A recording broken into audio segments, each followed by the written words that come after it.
on YouTube, Capital TV, on Facebook, Capital Television Tanzania, on Sunday at 9:15 p.m. Don't forget to subscribe and turn on the notification.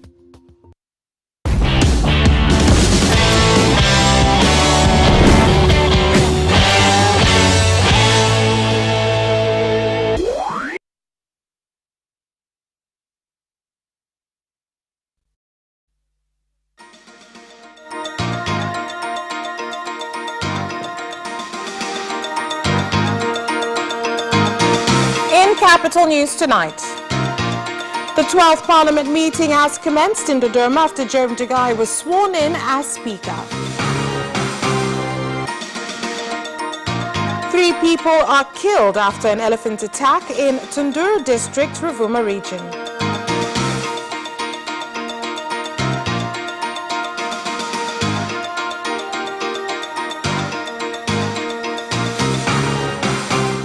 And in sports, the World Boxing Federation EBF president to witness the WBF title bout between Hassan Mwakinyo and Argentinian Jose Carlos Perez. Good evening, this is Capital News at 9:30. My name is Vanessa Victor. Let's start things off with the national news. The first meeting of the 12th Parliament of the United Republic of Tanzania began today in Dodoma with members of Parliament choosing Kongwa MP Job Ndugai as Speaker of the House by 344 out of 345 votes, whereby he pledged to ensure the government fulfills its responsibilities to Tanzanians. In the first session of the National Assembly, only 2 MPs from opposition parties were present instead of 21 after 19 special seats MP from Chadema failed to show up to be sworn in as members of Parliament.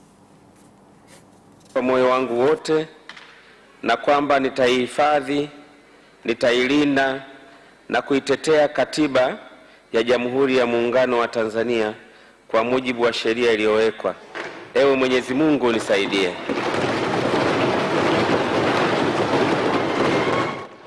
Kwa kukamilisha zoezi hili muhimu la kihistoria, tumeshampata spika wetu ambaye amepita kwa kishindo kwa rekodi ambayo haijawahi kuwekwa. We now have a speaker who has been passed with such an approval rating never seen before.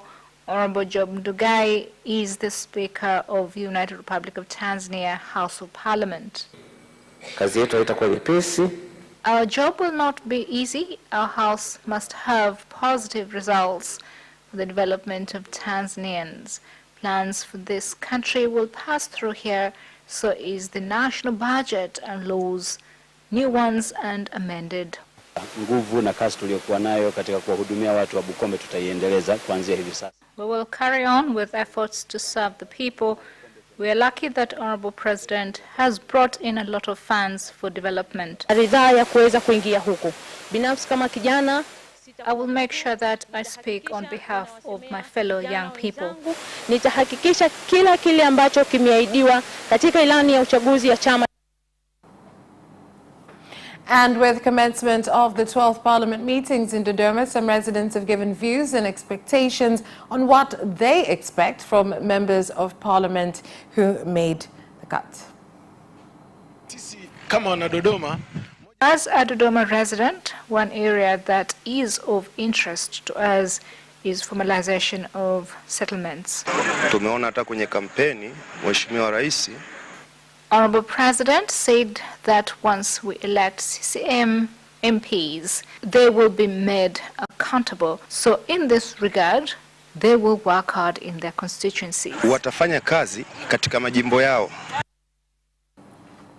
3 people were killed and 1 injured after attacks by elephants at Mindu and Tulieni villages in Tunduru District, Ruvuma region.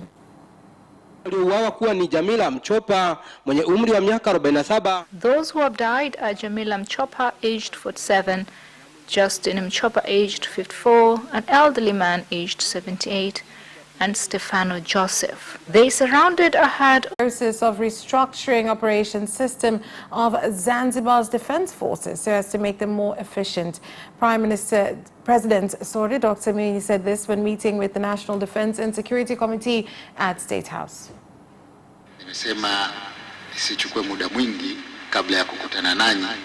I decided not to take long before I met with you, so I could convey sincerely my gratitude and commend our armed forces and our other units for a job well done. My hope is transformation on how our task forces operate.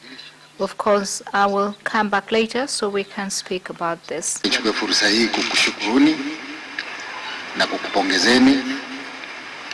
I would like to take this opportunity to commend you on the excellent job undertaken until we finished the election and the results were announced. So I saw it fit to meet with you so I could express my gratitude. I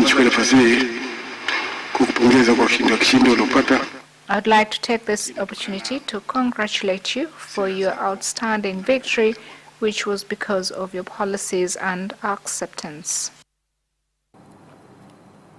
Rains that fell for over 4 hours in Mwanza have caused floods which swept away some refrigerator units storing raw fish at Kamanga area, causing some women selling fish in the area to incur losses.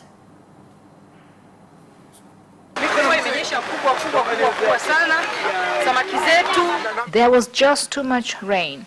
Fish stock has been swept in the rainwater together with my tools. We cannot do anything to further develop this market. During dry season, we suffer from the heat and floods in rain season.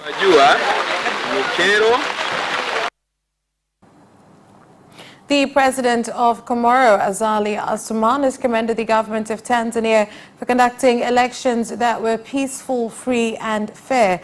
The president of Komoro made the remarks today in Dar es Salaam at Julius Nyerere International Airport before his return to his country after witnessing the swearing-in ceremony of the president of the United Republic of Tanzania, Dr. John Magufuli, on November 5th in Dodoma. Wakomoro wanajivunia sana udugu na urafiki ambao tunao. The people of Komoro are proud of the friendship we share between Tanzania and Komoro, which started many years ago as Tanzania took part in Komoro independence struggle of 1975. We are moving towards the 2025 vision, meaning our economy is growing. But also observes many opportunities which we can share with the Comoros. His Excellency President Magufuli accepted to really have a good cooperation, win-win between the two countries, and we are ready to put it in the reality to show the benefit of the two population, Tanzania and Comoros.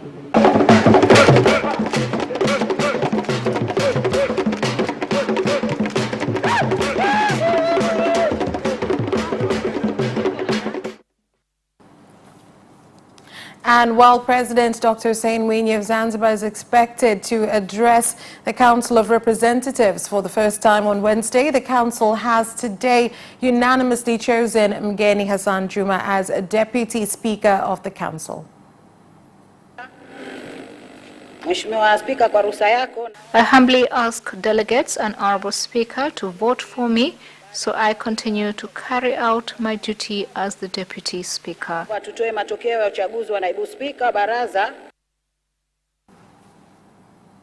The British High Commissioner to Tanzania, David William, and the Swiss Ambassador to Tanzania, Didier Chissot, have presented their credentials to the Secretary General of the EAC, the East African Community, Liberate Mfumukeko, pledging to continue cooperation between their countries and the community. The UK is a long-standing supporter of the EAC, both with funding and economic integration across East Africa, and that's an agenda that the UK is fully ready to support. Switzerland and the EAC have a long-standing partnership, new fields of common activities.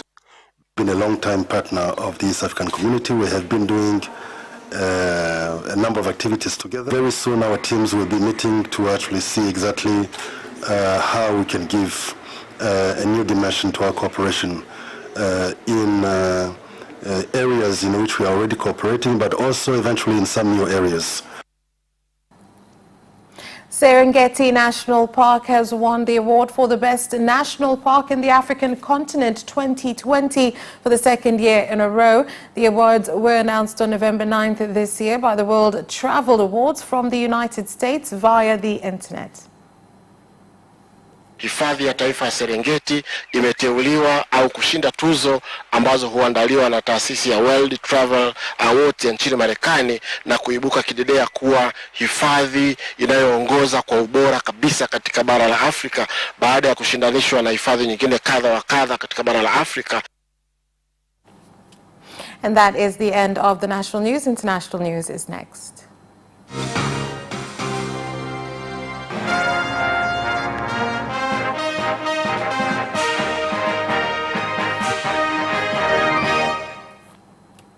In international news, the government of the Democratic Republic of Congo has started gas exploration activities on Lake Kivu in the eastern part of the country as the resource has become a threat to the lives of residents along the Great Lakes region. We are doing everything so the work is done by the end of this year, because it is a risky business, but it will also bring a lot of development in our province. There are two types of gas available in this region.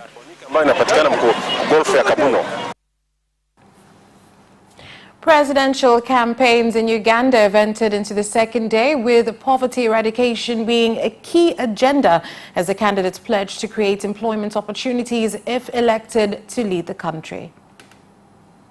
We want to see the level of development of the country, not by roads, not by dams, not by power. I am not asking you Ugandans to like me. I only ask you to trust me, because I can be trusted. And President Uhuru Kenyatta has launched the cargo transit shed in Nairobi, linking Embakasi Inland Container Depot to other counties. He said that the project will help to create employment for the youth. So, ladies and gentlemen, today marks a new dawn for transportation in our metropolitan area. The enhancements that we are launching today are not abstract. They will have very tangible, real-life benefits for our citizens living in Nairobi and its environs, and also for the rest of Kenya. Dreams will be empowered, businesses will be revived and prosper, travel, connectivity, and enterprise will all be made easier, and unique concerns of persons living with disabilities will be better addressed. The enhancements that we are launching today are a key milestone within our long-term strategy for an integrated mass transport plan for Nairobi and indeed all other urban areas of Kenya. That's all for the international news. We'll be back with business news after this short break.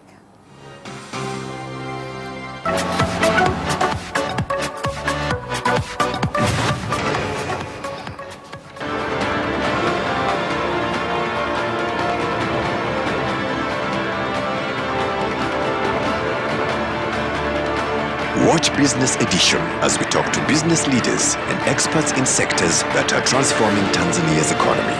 We believe that the driver is the customer. To change the mindset of traditional HR to the digitalization.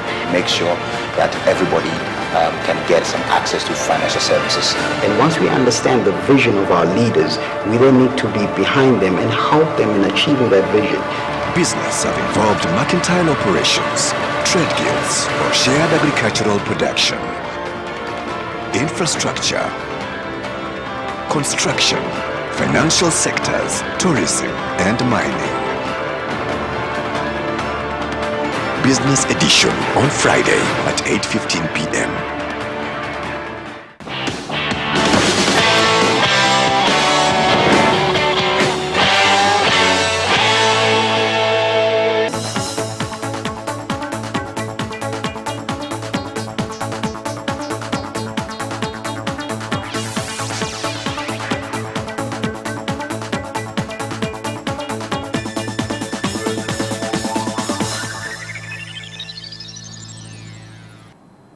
Welcome back, and now in business news.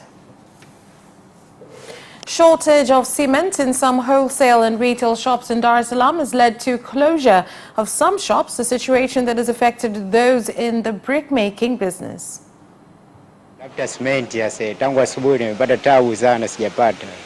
not been able to get cement since morning. I was informed that it's sold out. Retail price is 17,000 per bag, so it is going to affect how much we sell a brick for.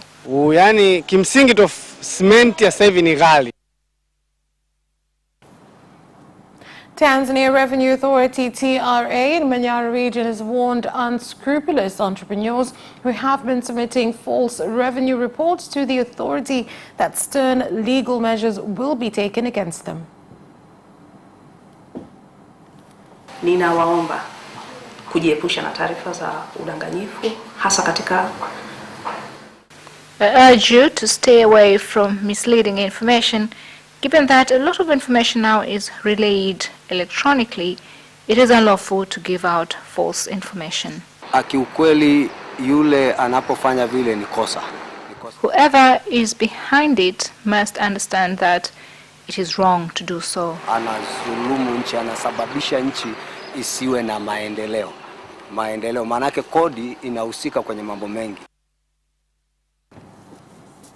And mobile phone company Vodacom has launched a new loan service that will enable customers to get a smartphone starting from the price of 100,000 shillings to 1 million shillings, which can be paid within a period of 3 months. Kwa nini tunaleta huduma hii? Kama mnavyojua kampuni yetu ya Vodacom kila siku imekuwa iko mbele sana. As you know, Vodacom is ahead in making sure customers have access to a smartphone. We want customers to use the internet to access important information on agriculture, business, etc. Wewe utakapokuja kuwa na NIDA ID kwako, unaenda unatembelea maduka yoyote ya Vodacom. Once you have a NIDA ID and the customer is sure about getting the loan, then his application will be processed. Jika kupata mkopo, manake hatuwezi kumlazimisha mteja. That is all for business news. Sports is next. Away first time, good start from Bolt. Bolt leading a moment of going away. Gay trying to go with him, and he's being dragged through to second place, but he's going to win it by 2 meters. Away first time, good start from Bolt. Bolt leading a moment of going away. Gay trying to go with him, and he's being dragged through to second place, but he's going to win it by 2 meters.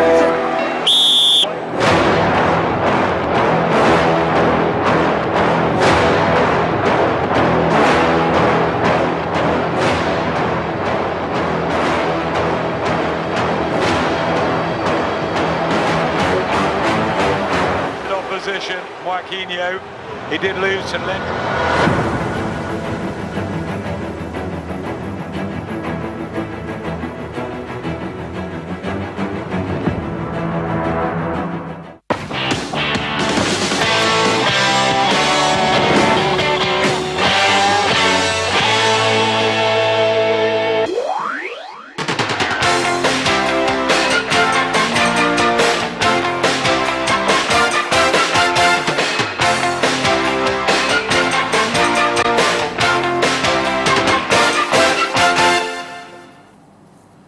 And now in sports.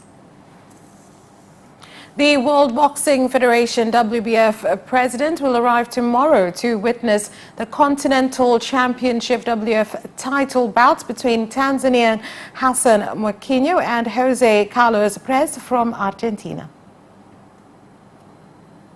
I had a chance of seeing him fight, but I know professional boxers change according to the game. My country needs a win. I need a win. And my people need a win. So I believe, even if he was training in heaven, he must be defeated because he came to my place.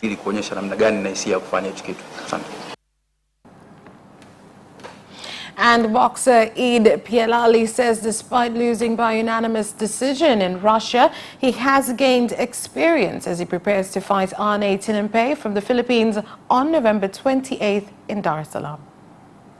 kwa sababu nimejiandaa na mechi ya Tinampei, ikaja na mechi ya Russia, kwa hiyo nimejiandaa vizuri. I am well prepared because I was preparing for the Tinampei game, then I was also preparing for the Russia fight. I pledged to Tanzanians that I will beat Tinampei thoroughly because I know his performance and he already fought Hassan Mwakinyo. Kwa hiyo naamini wa Tanzania, nataka sapoti zenu, tuwe na umoja, tushikamane ili mradi tufanye vizuri zaidi, na Tinampei na waidi nitampiga kipigo kibaya. Cristiano Ronaldo moving to Paris Saint-Germain has not been ruled out by the Ligue 1 club's sporting director, with Leonardo admitting that anything is possible in an unpredictable market. Here are more details. Rumors have started to surface regarding the long-term future of the Portugal international at Juventus, with the five-time Ballon d'Or winner tied to a contract in Turin through the summer of 2022. There have, however, been suggestions that the Bianconeri could open themselves up to offers next summer, allowing them to get the best possible price for a player who will turn 36 in February. Few clubs could afford to finance a deal for Ronaldo, even at his late stage of his career, but PSG do slip into an elite bracket. Formula One has announced a 23-race calendar for the 2021 season, which, if the schedule is completed, will be the longest in F1 history. The highly anticipated Vietnam Grand Prix will, however, not feature any replacement for its slot remains to be confirmed, but the controversial meeting in Saudi Arabia has been included.